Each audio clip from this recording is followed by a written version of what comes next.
That when you don't have a desire, you don't have a hope. You don't have a hope, you don't have an anxiety. That leads to a little peaceful life, correct? No.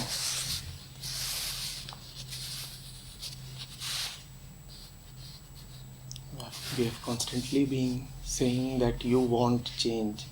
What you heard is what the religions and traditions have been repeating always. So you've not really heard it here. You have been carrying it in your mind even before you entered this hall. I'm coming out of your statement of the desire. No. That, desire leads to hope, hope leads to anxiety. I've constantly been saying that you are thirsty for change. Okay. Desire is something that you surely want. It is just that what you want cannot be given by hope. Cannot be given by hope, future, because hope is always in time. Getting it? This line that don't desire, don't hope, and remain settled with what life has given you, that is a very beaten line. And the mind has found enough loopholes in this argument to trash it long back. That is why we want to stick to this argument. Do you understand? Santosham Paramam Sukham. We want to stick to this. Why? Because it is so hollow that we can easily trash it. Everybody wants a weak adversary. This adversary, do not desire, do not hope, is so weak that we all love it. Let us have this argument come to us. Let us say all spirituality is about not desiring and not hoping. Why? So that then we can say that spirituality is rubbish. There is no way I have said this. This is what one has been carrying in his mind continuously. And whenever it comes to a spiritual discourse, one feels like pre-deciding that because it is supposed to be spiritual, so he must be parroting the same old line again. Unfortunately, I'm not saying that. Surely there is desire. It is evident in your eyes. It's writ large on your face. You are desire. How will you drop desire? I'm saying go to the root of your desire. I'm not saying drop it. I'm saying don't be so stupid that you don't even know what you are desiring. Please look carefully at your desire. Go close to it. Find out why you desire so much. And in that there is no condemnation of desire. We are not deciding in advance that desire has to be dropped and all that, because such a decision is impractical, cannot be implemented, and also hypocritical. We are products of desire and we are desiring not to desire. So there is a lot of hypocrisy in this. It's again a desire to not to desire. Another desire. We are saying life is full of this and that. Please understand what this and that are. Why do I work in a particular office? Why do I have such and such relationships? Not even why. What are these relationships? Why do I speak in a particular way? Why do I avoid something? Why do I go to particular places? Why do I watch a particular program on the television? Why do I get nervous and defensive about a few things? Why must I be aggressive about other few things? Go to the root of all this. And everywhere, as you proceed towards the root, you will encounter hope in the way.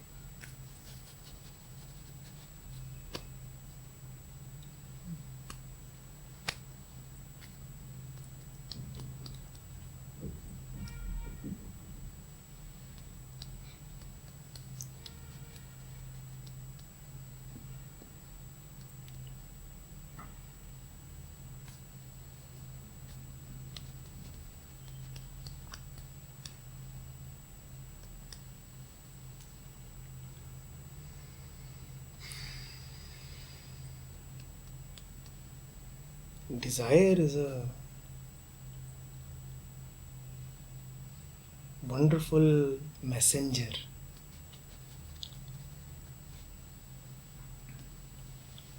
It is telling you something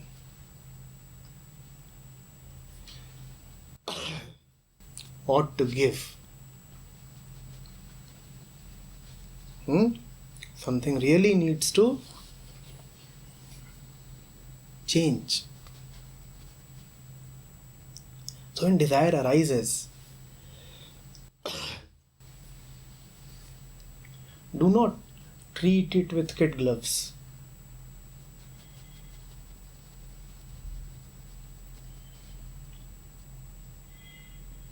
Do not send it to the OPD, to some junior doctor.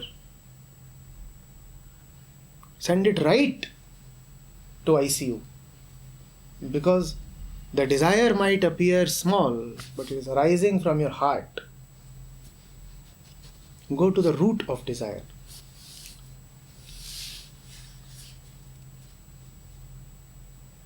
Somebody wants a new dress, somebody wants a baby, somebody wants a job, somebody wants recognition, somebody wants a luxury travel, somebody wants a yacht.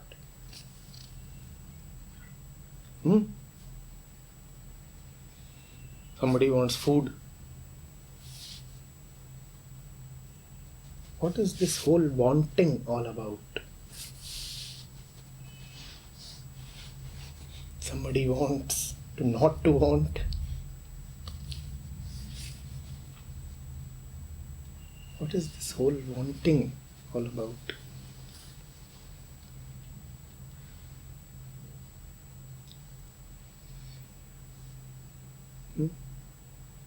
When did the mind start wanting? What is wanting? What is its relation with becoming? What is its relation with time? Yes, what is its relation with our way of living, our social structure, our celebrations?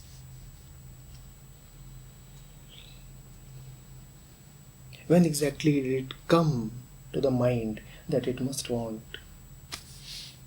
that it must become something else?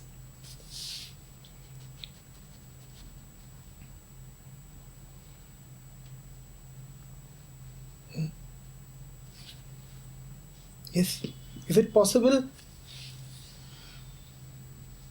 that we keep wanting because what we are simply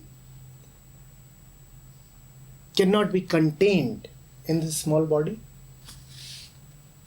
Is it possible that you want because you are so big and your envelope is so small, so you are always terribly dissatisfied? That's just a way of putting things. But that's, to me, a nice way. You have so much money and your wallet is so small. Now your problem is that you have so much. Now that's a problem. A problem of abundance. A problem of having the immeasurable. A problem of immensity. I have so much that I have nowhere to keep it. Maybe that is the core problem. Maybe that is why the mind starts wanting in the first place. I am so big and thoughts are so small.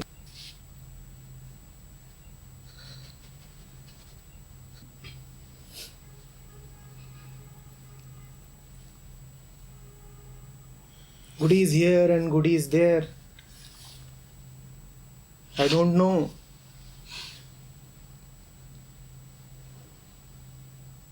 To keep where?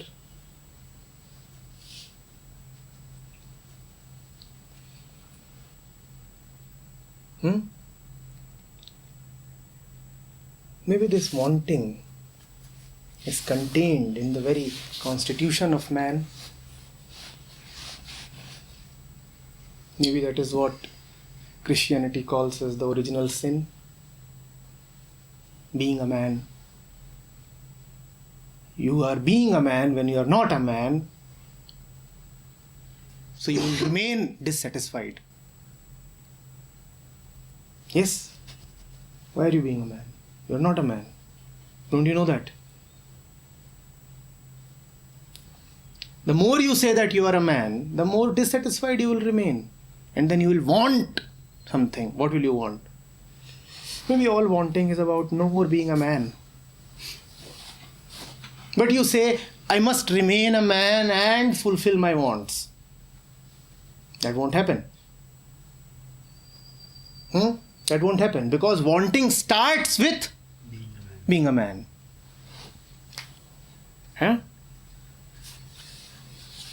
You are a tremendous, infinite,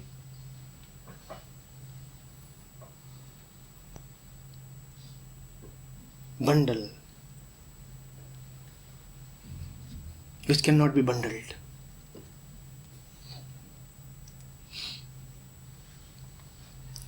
Nothing except perfection, totality,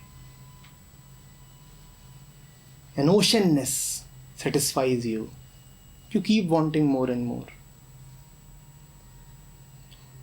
But look at your fingers, how small they are.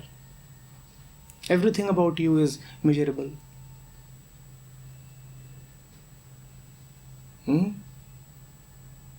Look at your nose. Such a tiny nose. Have you seen the trunk of an elephant?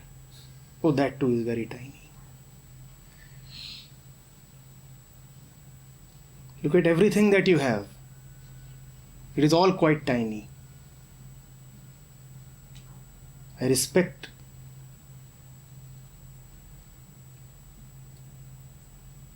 the attachment you may have with the size of your biceps or other body parts.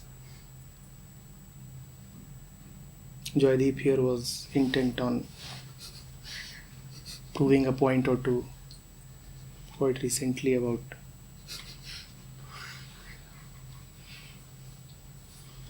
but the fact remains it is still quite tiny.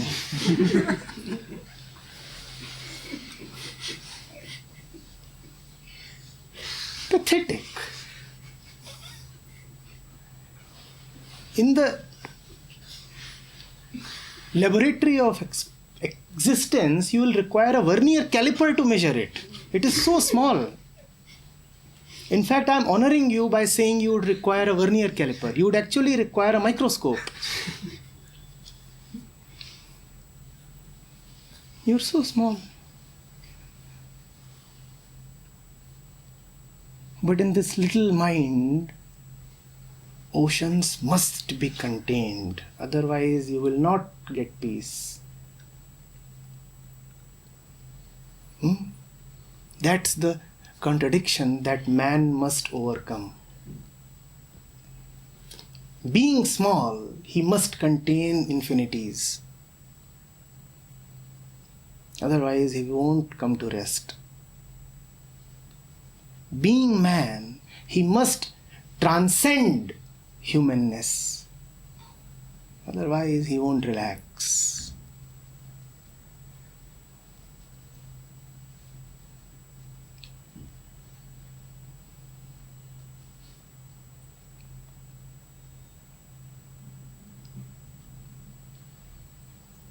Yes, that's the challenge, that's the invitation.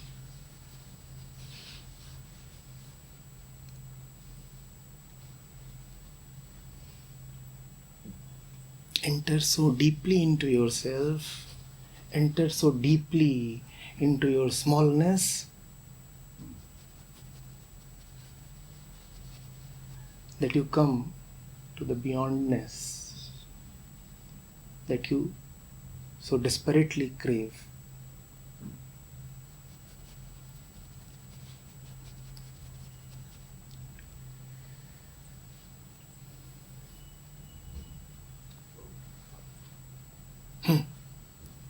So that Incompleteness implies us to the wanting, that gap, constant gap.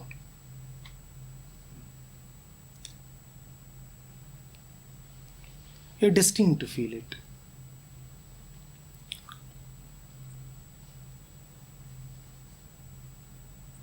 And you would not have been destined to feel that gap, that difference, that distance, had you also not been destined to close the gap.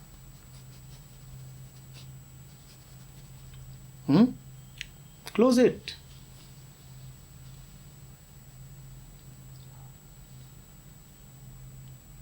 The ocean must be contained in the drop.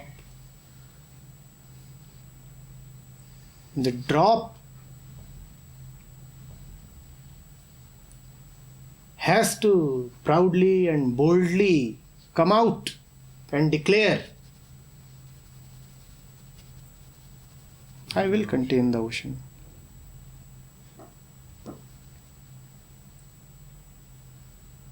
I am the ocean.